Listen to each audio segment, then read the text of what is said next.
Salut tout le monde, c'est Tristan Tay et j'espère que vous allez bien. Aujourd'hui on se retrouve pour une nouvelle vidéo verte sur Yu-Gi-Oh!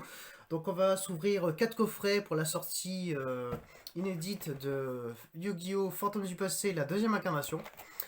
Donc que j'ai trouvé facilement à 14,99 dans certaines boutiques spécialisées ou bien nous on a peu de culture ici. On a un Furet du Nord et au Furet du Nord ils sont à 17,99. Donc ça sera très certainement le cas pour Micromania ainsi que peut-être dans d'autres commerces. Peut-être vendu à ce prix-là entre 14,99 et 17,99. C'est une extension Yu-Gi-Oh que j'attendais avec impatience après l'excellente bataille du chaos qu'on avait eu le 26 février.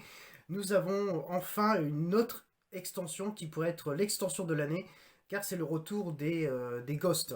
Des cartes Ghost qu'on avait eu il y a, je crois, 1 ou 2 ans avec Non, c'était l'année dernière, Fantôme du passé, partie 1, qui comprenait 5 Ghosts. Et aujourd'hui, on en a 4 supplémentaires, dont la magicienne des ténèbres en Ghost que nous allons essayer de choper aujourd'hui. Il y a pas mal de rééditions comme Altifibrax, il y a Alubert, je crois, le nom, il y a du Dogmatica, il y a un peu de tout.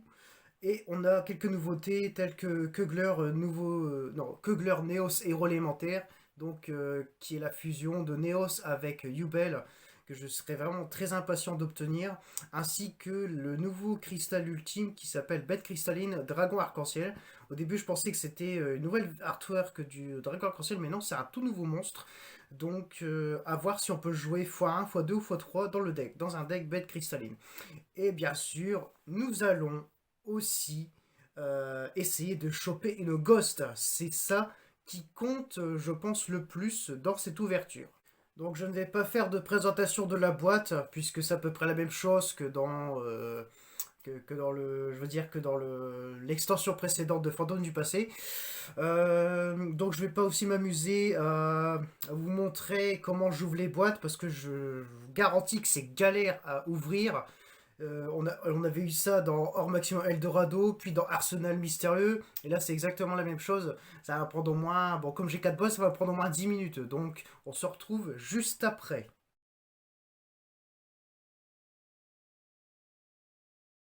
Les boosters sont sortis de la boîte, ils sont sur le terrain, et nous avons les 4 artworks de cette extension: Dragon blanc yeux bleus, Magicienne des ténèbres, Cyberdragon et le Dragon rouge Arc démon. Nous allons bien sûr voir tout cela d'un peu plus près.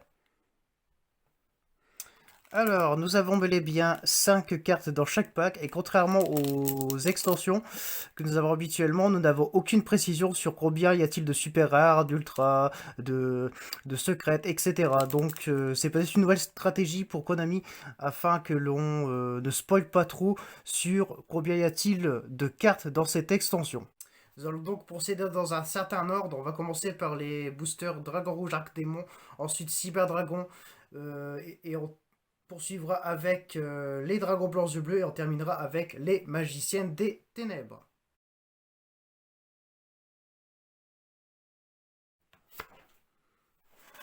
Si vous êtes prêts, alors allons-y. Premier booster, dragon rouge arc démon.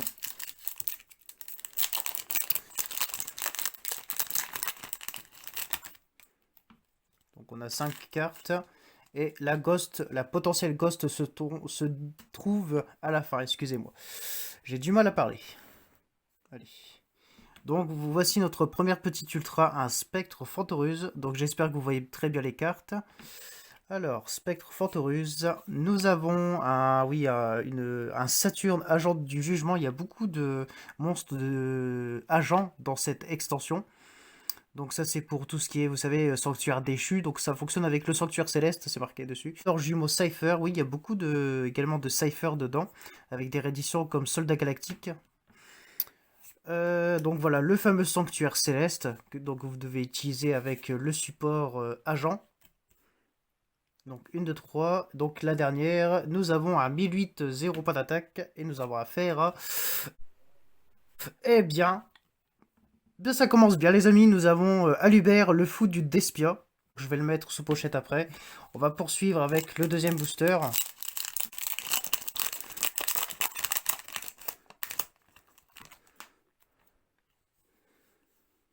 On est reparti avec un Silex acéré. Donc ça c'est pour le deck fossile. Sage Infernité. Il y a également du Infernité dans cette extension. Il y a également aussi de très très vieilles rééditions, donc ça date je crois des premières extensions Yu-Gi-Oh sorties comme Spectre Rose de Dune, donc une très très vieille carte qui s'invoque avec Lutin Sauvage et Serpent Tiachi. Cette carte peut être traitée comme une carte Spectre, voilà, donc ils auront réédité pas mal de ces cartes-là, de ces cartes fusion-là, donc c'est intéressant du coup. Il y a également beaucoup de DDD comme Kaligi Yuga, Roi de la Double Horreur, donc c'est trop long comme titre. Voilà. On a également... oh, ça c'est le nouvel archétype des voleurs de temps. Donc ça c'est très intéressant et c'est déjà la dernière carte. Donc pour les voleurs de temps, vous avez Tempor Wall des voleurs de temps. Alors, Onmoraki, d'accord, donc c'est un petit zombie. Spectre Fantorus qu'on a eu tout à l'heure. Raptor Jumeau Cypher, Sanctuaire Céleste, et derrière nous aurons une petite Link, 1005 Link 2, donc nous avons à faire, eh bien, la fête continue, on a Akifibrax Christon, donc qui est une super carte, aussi, une belle réédition du fameux Akifibrax. Waouh. Après Aluber, Akifibrax, donc on peut s'attendre à peut-être un Kugler pour le prochain booster.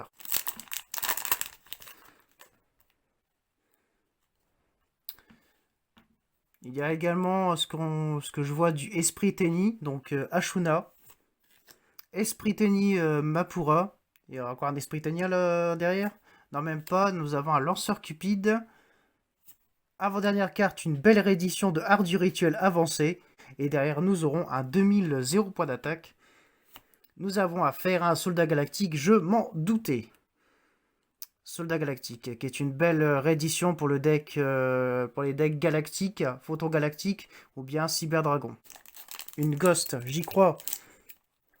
J'ai un peu plus confiant que les Fantômes du passé partie 1 qui étaient sortis l'année dernière. On avait très peu de chances de les avoir. Normalement, Konami nous a promis un beau ratio, donc c'est-à-dire 1 à 2 Ghosts qui pourraient tomber tous les 23 boîtes.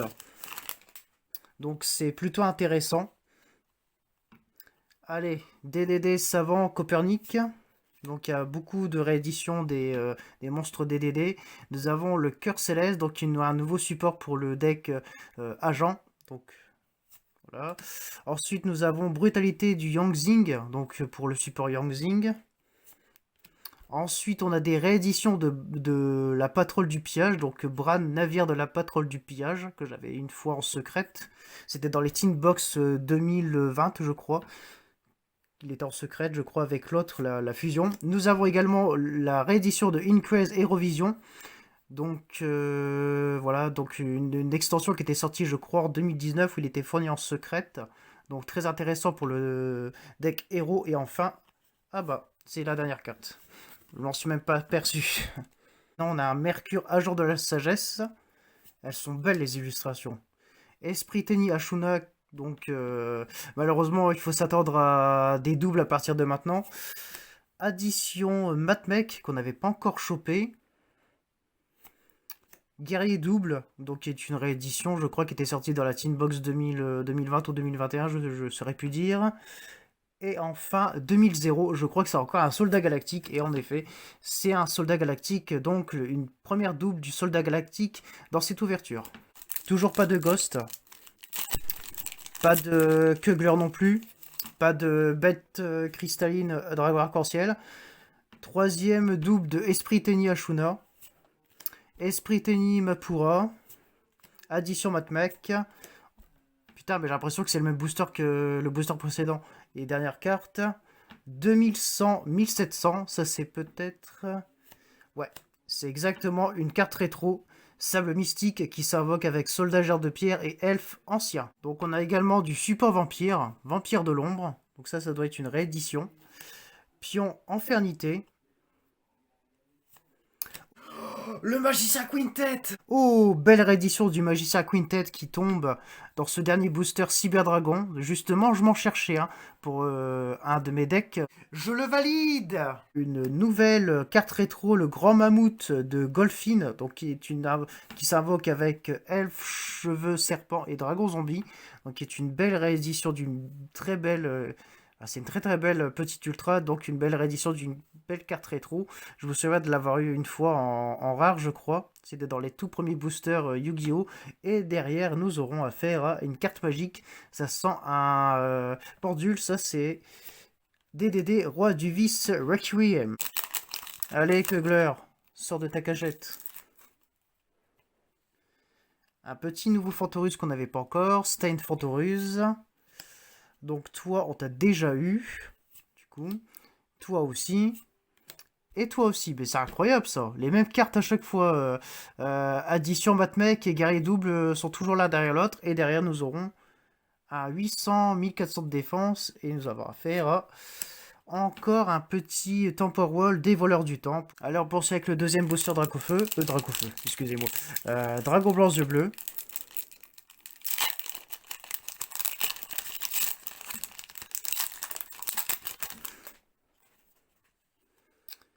On a à nouveau un cœur céleste. Ah, machine fossile, buggy squelette. Donc, belle petite artwork, belle petite réédition. Encore un Lorcer Cupide. Nous avons à nouveau un art du rituel avancé. Et enfin, nous aurons un 2004-2004. Et nous avons un Mardel Boss Generator de la lumière. Donc une belle réédition pour le deck Boss Generator. Cette ouverture est loin d'être terminée. Nous avons le 4e booster de Dracofeu. J'ai encore dire Dracofeu, c'est incroyable. Oh là, dragon blanc aux yeux bleus. Purée, ça va pas. Ça, c'est la fatigue. J'ai trop mangé de Pokémon ces derniers temps. Je vous ai trop fait d'ouverture Pokémon que j'en perds. Je confonds les cartes Pokémon avec les cartes Yu-Gi-Oh! Allez, machine fossile buggy squelette, Mercure agent de la sagesse, lancer Cupide, un 3e art du rituel avancé. Un seul, c'était plus que suffisant pour la collection. Et derrière, nous aurons un 1800. Donc, une belle petite réédition, même très très belle réédition de la Banshee Monde Necro. Un Esprit Tenni Vishuda, donc qui est une très très bonne carte que j'utilise dans le deck dieu égyptien. Nous avons Track Black, donc qui a un effet plutôt intéressant. Vous pouvez cibler un monstre que vous contrôlez pointé par cette carte. Chaque fois qu'il détruit un monstre de l'adversaire au combat ce tour, piochez une carte. Ouais, bon, ça m'a l'air d'être un petit peu aléatoire, mais ça peut servir. Ensuite, nous avons à nouveau un grand mammouth de Golfin. Une belle réédition du Laplacien Primatech. Et enfin, en dernière carte, 2400-2400, encore une Mardel Boss Générateur de la Lumière. Que c'est long!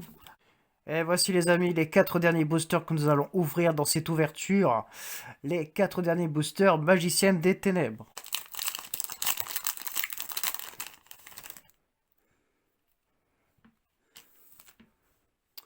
Encore une machine fossile buggy squelette.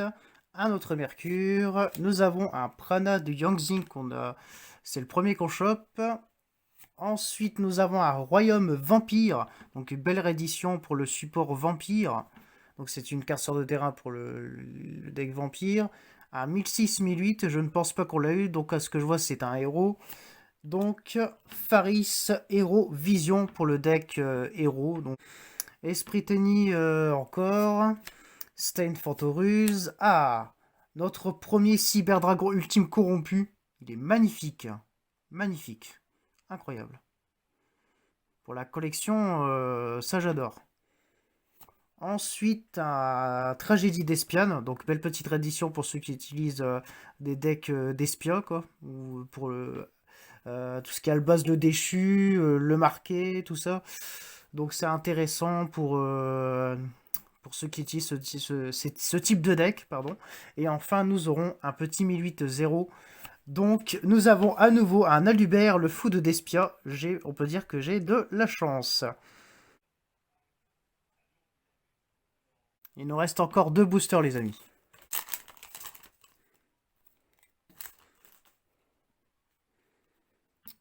Nous avons un agent du désordre, donc Uranus.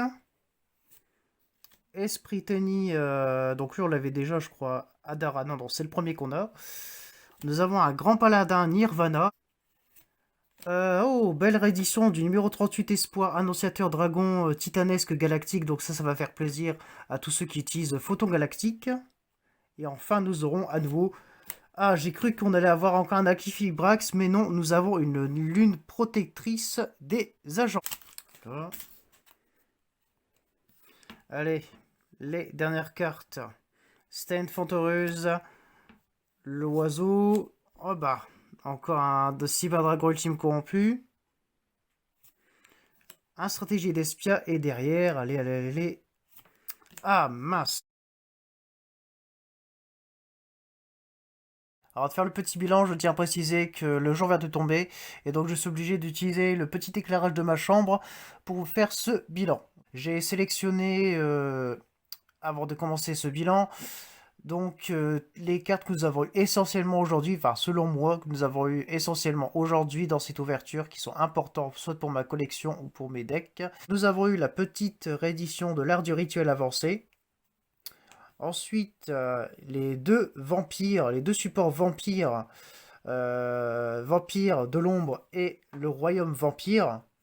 Voilà. Ensuite, les trois supports pour le deck photogalactique, donc le numéro 38, ainsi que les deux soldats galactiques. On a eu également une belle petite réédition de Esprit Tenny Vishuda. La Banshee Monde Necro, qui est une belle réédition. Les deux Hérovision Incraze et puis Faris. Ensuite, Bram Navire de la Patrouille du Pillage, qui est une belle carte à récupérer pour le deck Patrouille de Pillage. Le Magicien Quintet, donc pour le deck soit Magicien D ou Magicien des Ténèbres, qui est une belle petite réédition. Dommage qu'on n'a pas eu le Magicien Sombre, le Dragon Chevalier. Lui aussi, j'en cherche un justement. Et c'est vrai que ça fait pas mal de temps qu'il n'a pas été réédité, tout comme cette carte, elle aussi. Et enfin, les masterclass de cette ouverture, Alkifibrax et les deux exemplaires de Alubert, Fou de Despia, que nous avons eu dans cette ouverture.